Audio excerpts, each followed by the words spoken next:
US forces have seized an oil tanker off the coast of Venezuela, prompting swift condemnation from Nicolas Maduro's government, which called it an act of international piracy. Ukraine is set to present its latest peace proposal to US negotiators as Kyiv readies for more talks with coalition partners.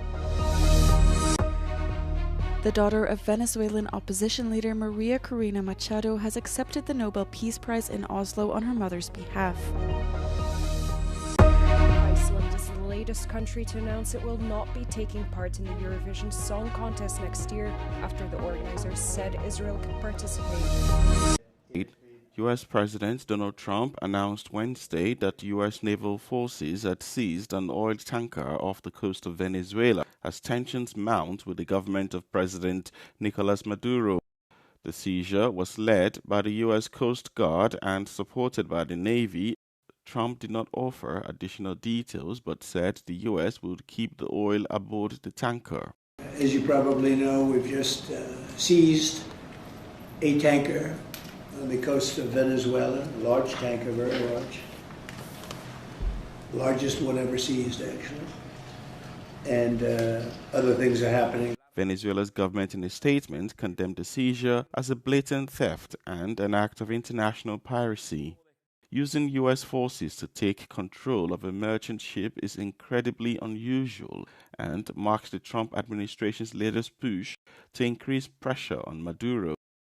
The seizure also follows a series of deadly strikes on alleged drug smuggling boats in the Caribbean Sea and Eastern Pacific Ocean, a campaign that is facing growing scrutiny from US Congress.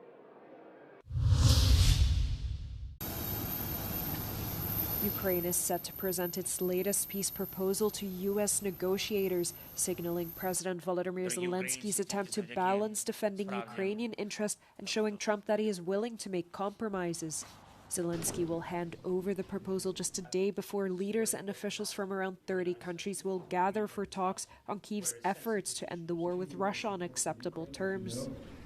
Washington has had its mind set on reaching a swift compromise in hope of ending Russia's full-scale invasion. However, this has left Kyiv with little room to maneuver. They represent people that really don't like our country. The US-authored plan that was presented last month was initially met with widespread criticism for being too weighted towards Russian demands.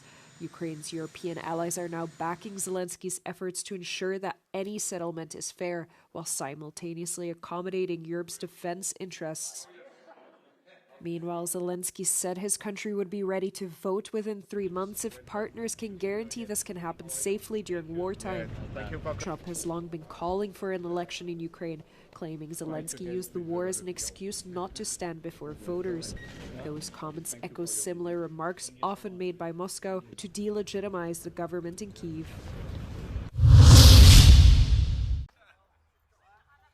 In an interview with Euronews morning show Europe Today, US Ambassador to the EU Andrew Posner defended a controversial national security document released last week.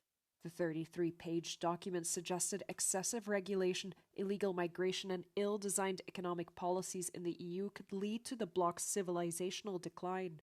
Posner stated the document seeks to restore Europe's, quote, greatness and should not be understood as an attack. And the various comments we've heard across the last couple of days on the national security strategy. Is this a campaign, do you think, Ambassador, to dismantle the European Union? Well, you know, it's interesting, the coverage of the national security strategy. When I read it, I thought, this thing's going to be terrible. I went and read it, and it's really not that bad. The section on Europe is titled A Proposal for European Greatness. It's not called We Don't Like Europe, We Want Europe to Go Away. And if you read down a little bit, it says that Europe is, I think I'm going to get the quote right, Europe is strategically and culturally vital to the United States. You read a little further, it says our transatlantic trade relationship, which is the largest trade relationship in the world, is a pillar of the global economy and of American prosperity. So I did not read it at all as an attempt to dissolve the European Union. But does it suggest going back to nation states?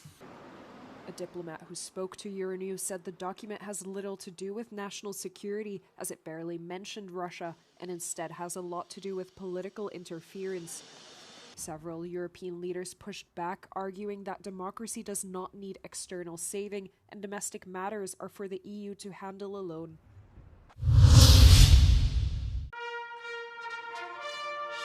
The daughter of Venezuelan opposition leader Maria Corina Machado accepted the Nobel Peace Prize on her mother's behalf on Wednesday, after officials said Machado would not attend the ceremony.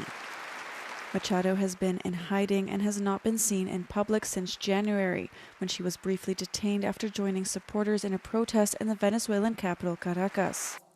She wants to live in a free Venezuela, and she will never give up on that purpose.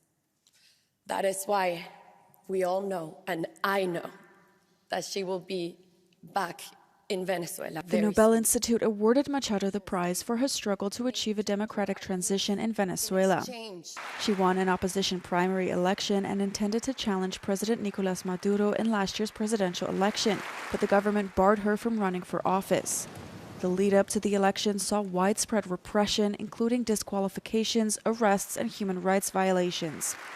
UN human rights officials and many independent rights groups have expressed concerns about the situation in Venezuela and called for Maduro to be held accountable for the crackdown on dissent.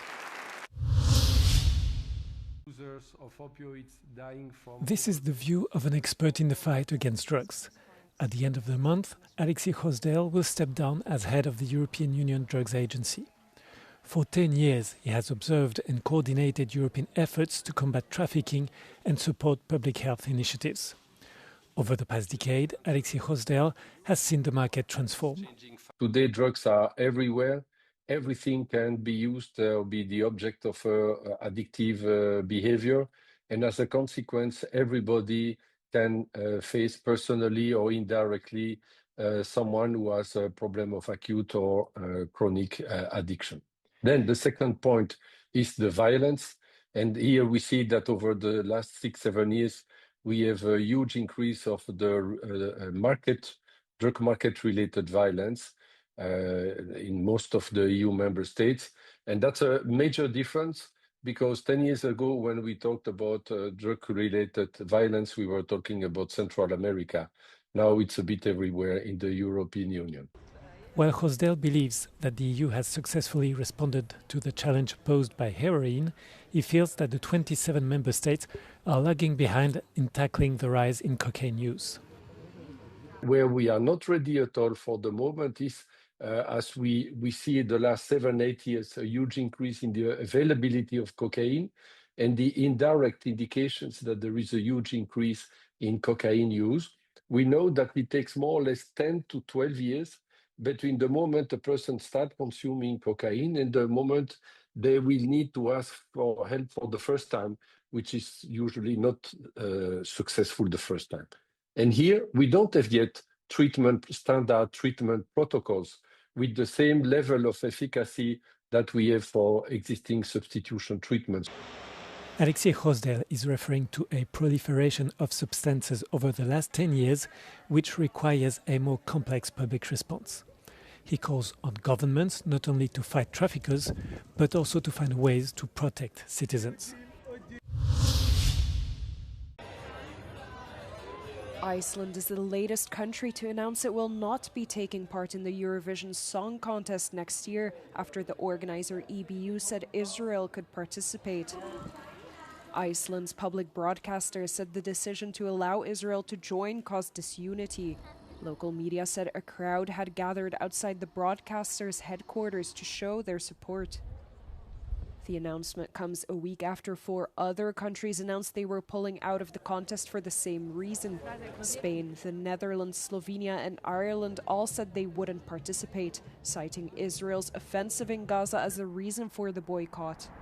Well, we would like to see other countries and other broadcasters, such as the BBC, follow the lead of RTE, follow the lead of the Spanish broadcaster, because we cannot understand how European broadcasters would continue to support the state of Israel being in the Eurovision, given that Israel targets and kills broadcasters, journalists and camera crews, and continues to refuse to allow EBU members send their own staff in.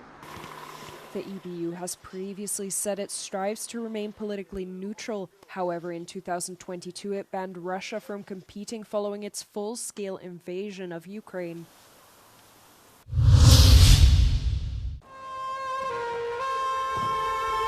O que está acontecendo aqui? Senhora Teresa, dona da casa? É uma homenagem do governo. Homenagem? É, por conta da sua idade.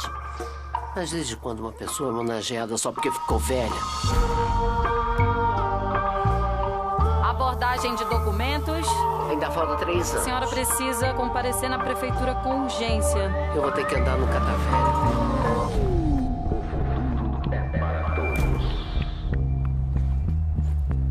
Mas você não já sabia que tu ia pra colônia?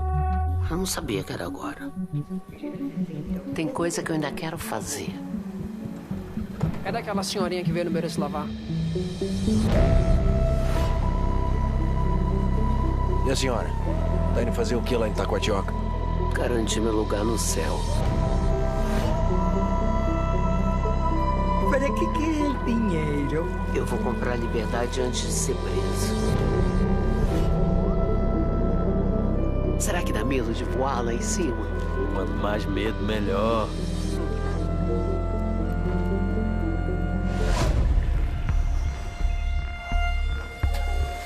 Você não tem medo da polícia, não? Ninguém pode fazer nada comigo. Deixe ninguém travar seu caminho, não.